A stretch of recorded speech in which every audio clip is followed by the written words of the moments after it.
There's been some talk about weights of different engines, particularly for Zenit aircraft, and the ROTAX has always been considered a very light alternative. Recently, there's been some talk about the 912 ULS installed and what it really weighs.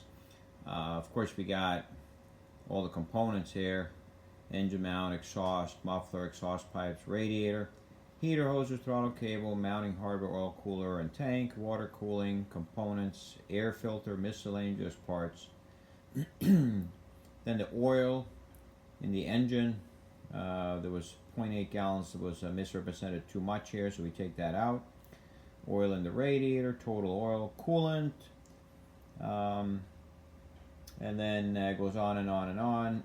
More parts, expansion tanks and so forth. The coolant, total weight of that, dry weight of the engine, and total firewall forward minus the cowling, 194.69 is what it comes up to. So now that doesn't include things that you might want, like an external alternator would be an extra 7 pounds in order to have a real alternator that put instead of a very low amperage one with a rectifier. The airbox that ROTAX says you have to have at 3 pounds if you want to get 100 horsepower. Some other things like prop bushings and oil thermostat that most people uses. So in any case, to install the ROTAX and get it flying, it looks like it'll be close to 200 pounds. Now, keep in mind, as you can see, the actual footage that we're showing you here is not the same thing as somebody, making a list of what an engine is supposed to weigh. When you make a list of what something is supposed to weigh, and you add it together like an oil cooler and your radiator and all that, there's always something missing, okay? I don't care how you view it. There's little hoses missing, there's hose clamps missing, there's screws holding shrouds, there's mounting rubbers, washers, bolts, exhaust clamps. There's all kinds of stuff that is not on the added together weight list that you can create in a spreadsheet. As you know, when you put something together, it's always heavier than you thought. And that's what's so unique about taking a flying airplane like we're doing here, unbolting it from the airplane after a flight, full of oil, full of coolant, the exhaust system, everything that we just had on the engine to fly it is still on it, including cables and nuts and bolts, starter cables, ground wires, harnesses, everything that's got to be on there. So that does make a difference. Okay, so we're weighing this Viking 90 horsepower. We're getting about 190 pounds, and that's then with the engine hanging free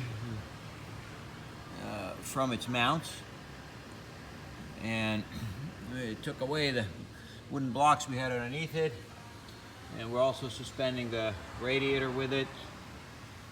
We took this one we took the prop off and the prop extension and the hardware that went with that, but other than that it's the same. It's got the Viking 90 engine suspended with the ready to run configuration. Basically we just went off fluid, came back here, decided this is something that people want to see what it really weighs, and this is also why the airplane is balancing just like it did with the 503, just by moving one battery forward. It's because the whole setup is fairly lightweight. We now have fluids in it. We're suspending the whole radiator. We have the oil cooler. We have the full exhaust system. We have oil in the engine. We have oil in the gearbox. So basically our running engine, we just did one with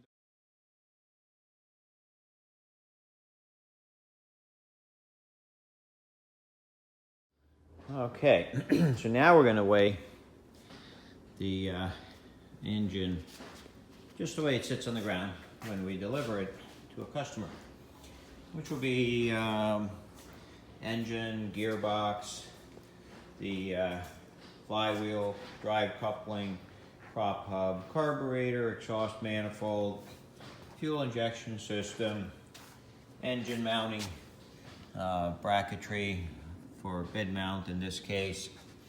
Intake manifold, 40 amp alternator and all that.